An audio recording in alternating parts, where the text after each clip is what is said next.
자, 9교시 결론 쓰기 시간이 되었습니다.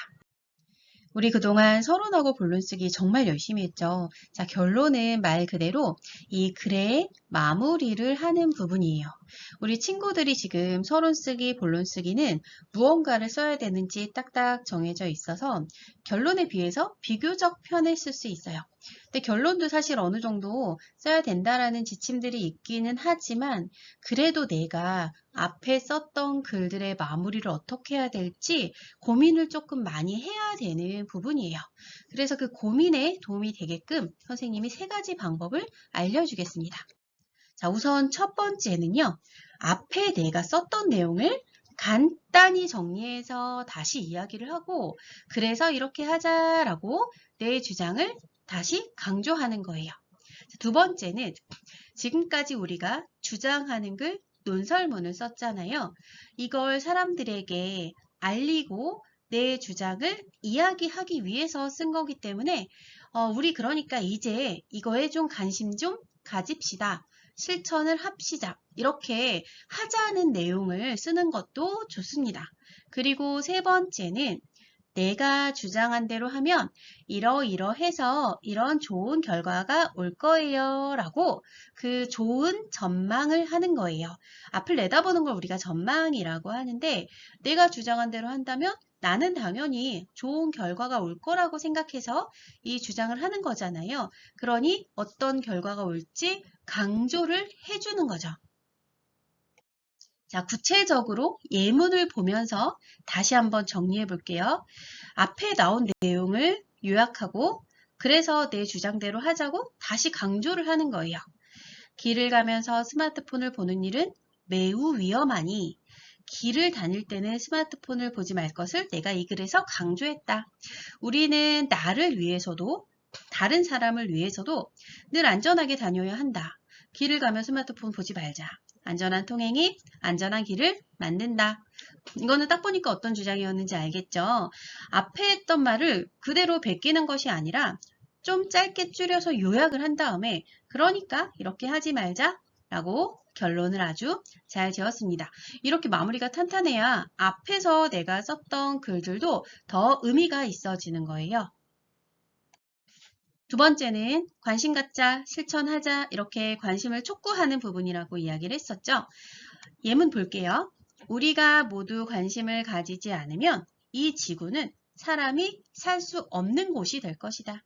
한 사람 한 사람이 일회용품을 덜 사용하려고 노력해야 된다. 어서 모두 시작하자. 이렇게 말 그대로 우리 합시다. 움직입시다. 관심 좀 가져주세요. 이런 말을 다시 한번 강조하는 부분입니다. 자, 3번째는요. 내 주장대로 하면 좋은 미래가 올 거라는 걸 이야기한다고 했잖아요. 예를 들면 이런 식인 거죠. 우리 가족이 모두 함께 식사 준비를 한다면 더욱 화목해지고 식사 시간도 즐거워질 것이다. 함께하는 식사이니 같이 준비하자. 이렇게 쓰는 거죠. 자, 그런데 지금 선생님이 얘기한 1, 2, 3, 3가지를 꼭 나누어서 써야 되는 것이 아니고요. 섞일 수도 있어요. 1번과 3번을 섞었을 수도 있고 2번과 3번을 섞었을 수도 있어요. 이거는 사실 누가 정해주는 것이 아니고 여러분들이 본론까지 쓰고 나서 내 글의 마무리는 어떤 방식으로 해야 더 효과적일까를 생각해서 여러분이 정하시는 거예요. 이걸 한번 고민을 좀 곰곰 해보면 좋겠어요. 이런 이유 때문에 결론이 사실 쉽지는 않은데 자기가 생각하고 고민하는 만큼 쓸 수 있게 되는 거니까요. 우리 이번 기회에 생각해 보면 좋겠습니다. 자, 그리고 우리 친구들이 결론 쓰기 할 때 진짜 자주 하는 실수가 있어요. 주로 앞에 썼던 말을 그대로 반복하는 경우 이게 가장 많습니다. 앞에서도 이야기했지만 사실은 요약이 쉽지가 않다 보니까 친구들이 자기도 모르게 반복을 하게 되는 거예요. 그러면 결론에서 또 늘어지는 느낌이 납니다. 만약에 내가 요약하기가 너무 어렵다. 이러면 차라리 그냥 그걸 빼고 다른 방식으로 쓰는 것이 좋습니다. 그리고 결론 쓸 때 그러므로 따라서 이런 이어주는 말로 쓰는 경우가 있어요. 우리 서론, 본론, 결론도 그렇지만 글이라는 건 사실 하나하나의 문단이 작은 완결된 글이에요. 그래서 새로운 문단을 들어갈 때 접속어로 시작하지 않아요. 새로운 느낌이 들어가기 시작을 해야 됩니다. 대표적으로 이제 많이 실수하는 게 그러므로 일회용품 사용을 줄이자 이렇게 한 문장 딱 써버리는 거거든요. 그런 의미에서 지금 이야기한 대로 한 문장으로 끝내버리지 않는 것도 중요합니다.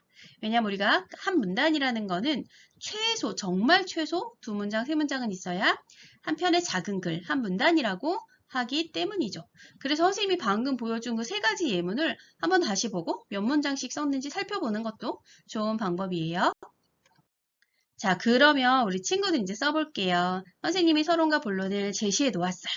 지금 우리 이렇게 조각조각 쓰다 보니까 조금 더 힘든 느낌이 들 수도 있는데요. 우리 다음 시간에 이제 비로소 한 편을 써보기를 할 거니까요.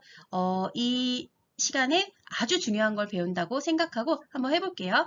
자, 이 글은요. 복도에서는 뛰거나 떠들지 않아야 한다. 이런 주장의 글이에요. 서론은 선생님이 이렇게 써봤어요. 쉬는 시간에 화장실을 다녀오는데 복도에서 아이들 여러 명이 놀고 있었다. 슬쩍 지나가려고 하는데 너무 엉켜 있어서 지나가기가 힘들었다. 게다가 서로 뛰면서 잡기놀이 하고 있어 참 시끄러웠다. 우리 이거 서론 쓰기 어떻게 쓰는 방법이었죠? 내가 주장하려는 것과 관련된 경험, 문제 상황 쓰는 거였어요. 기억하죠? 자, 그리고 본론은 2가지 이유를 들었습니다. 주장을 먼저 써야 된다고 이야기를 했었어요. 본론 들어갈 때. 복도에서는 뛰거나 떠들지 않아야 한다. 자, 첫 번째 이유. 나처럼 화장실 다녀오는 친구들이 통행하기 힘들다. 2번째 이유.